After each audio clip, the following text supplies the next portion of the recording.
Nag-sign off na sina Kathryn Bernardo at Alden Richards sa kanilang roles sa bilang Joy and Ethan sa pelikulang Hello Love Again. Ito ay pagkatapos na gumawa ng kasaysayan ang nasabing sequel sa Hello Love Goodbye na may hawak na ngayon ang record na highest Pinoy grossing Pinoy film of all time. Ang naturang Katigasiya Sampana Major ay humamig na sa takilya ng more than 1.4 billion pesos in terms of worldwide gross. Sa pag-sign off nila sa kanilang mga karakter, malinaw lang na wala ng sequel pa o continuation ang love story ni na Joy at Ethan. Bihira rin kasi itong gawin sa sinumang love team na magpaalam pa sa kanilang mga karakter.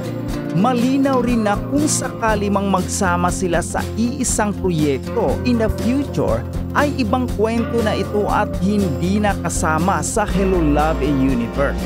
In the meantime, gets naman ng mga fan ang gustong palabasin ng Kathryn. Di nila bet paasahin ang mga fan na may romansang mabubuo sa kanila sa tunay na buhay.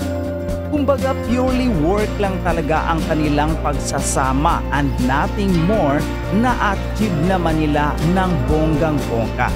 After this successful team-up, inaasahan namang magpo-focus si Kathryn sa kanyang period movie about comfort woman sa Elena 1944 under Olivia Lamasan. Samantala si Alden ay magpo-focus sa kanyang first directorial assignment na Out of Order kung saan kapareha niya si Heaven Peralejo. Kung ano ang magiging kapalaran ng separate project nila in terms of patronage ay inaabangan na rin ng industry observers. Kung sakaling pareho itong kumita, ibig sabihin ay carry na rin nilang magdala ng proyekto outside of their tandem. Samantala, pinaiyak ni na Alden Richards at Kathryn Bernardo si First Lady Liza Araneta Marcos. Sa larawang ibinahagi ng unang ginang sa kanyang Facebook page, makikitang tila pinupunasan niya ang kanyang luha. Ito'y matapos niyang mapanood ang blockbuster movie na Hello Love Again kasama ang Kathryn. Isa si First Lady Liza na umattend sa naganap na black screening ng nasabing pelikula sa Uptown Mall sa BGC Taguig City noong December 13. Sabi ni Liza, Hello Love Again a viewing in support of our Filipino movie industry. Pinasaya, pinaiyak si First Lady Liza Marcos. Ayan, oo. Di ba nagpa-black screening pa? Ito talaga yung very special na black screening kasi talagang invited ang First Lady. Yes. And of course, may mga may mga senador din. Ito nga nakita nga yung parang iyak-iyak si First Lady. Oh. Hindi nakita natin ni First Lady may camera kaya gumanong-ganon lang siya. Ano ka? Chararat. Chararat. Ay, hindi yan talaga. Kasi yung movie naman talaga nakakaiyak. Totoo. Diba? Naman ikaw nga paulit-ulit. Oo, tsaka nagandahan talaga ako dun sa pelikula. Sabi ko, di ba sabi ko nga sa'yo ang ganda-ganda. Oo, ayan. Pero hanggang ngayon kasi pinapalabas pa tong pelikulang to kahit sa abroad. Kaya abangan na lang natin. Ayun. Abangan natin ang My Love Will Make You Disappear. Pero Ray, bakit of course ang politics talaga minsan naghahati, di ba? Yes. Siyempre may mga hindi natuwa sa picture na yon na bakit daw kailangan ganyan dahil si daw ay ganito, si Kathryn daw ay nasa ganitong kampo ng mga politician. Yes. Ako naman ang point ko dyan, pag mga ganyang sitwasyon, kahit ano pang mangyari, wag na nating i-divide pa yung Pilipinas. Wag na natin paghatin.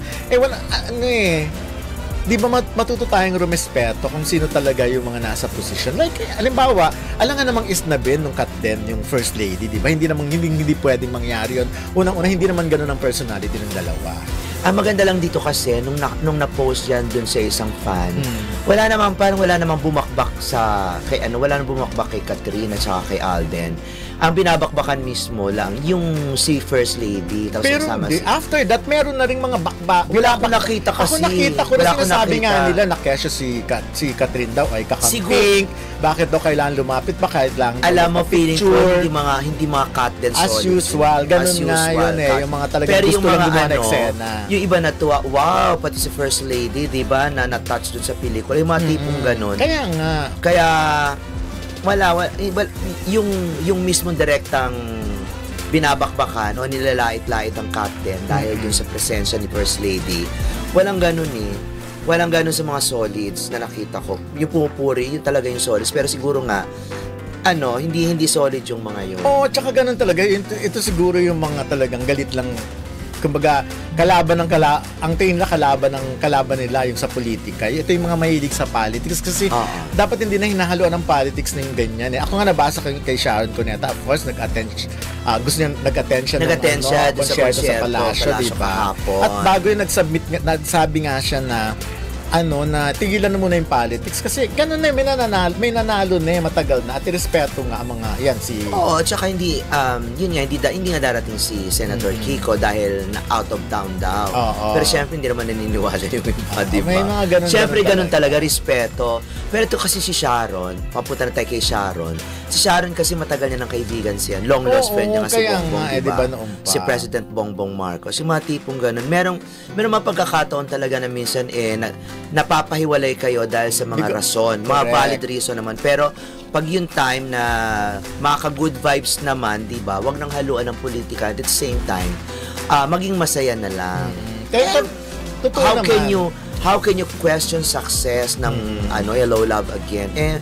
Maraming gustong manood, di ba?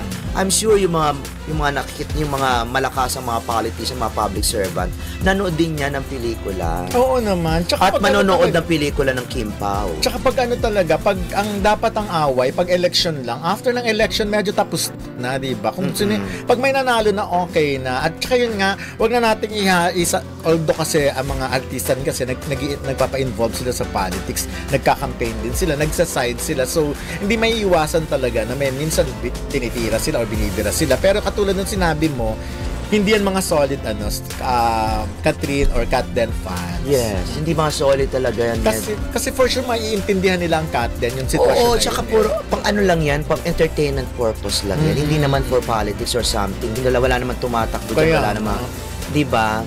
Malayo pang politika. Meron nga ako doon napuntahan sa isang lugar eh. Nakakaloka na narinig ko lang na yung mga host sinasabing ganon. Pag may 7 botante sa bawat bahay, meron kayong 7 hamon. Ay, wow! Hindi ba pwedeng, di ba? Di ba? Kung ilang kayo sa bahay, di ba? So, anong nangyari? Saan ba yan muna? Sa labas ng Maynila ba yan? Ha? Labas ng Maynila? Wag mo na sabihin. Ano ba yan? Parang narinig ko na yan. Oo, wag mo. Basta gano'n, naloka lang ako. Ha? Pati sa Pasko ginagamit yung yung pangangampanya. Paano kung ilan lang yung botante, isa lang botante. Isa lang botante. Tapos mga bata, isang botante, tapos may mga bata, siguro 10 yung bata, sa isang hamon lang yun. Hati-hati. Kaloka talaga. Oo nga. Well, ganun talaga. Pero hindi, importante yung mga ganyan. For me, walang issue kung nakita man or nagpa-black screening man o nag-attend man si First Lady at nakita natin magkakasama sa video picture, respeto po ang tawag to. Yan lang.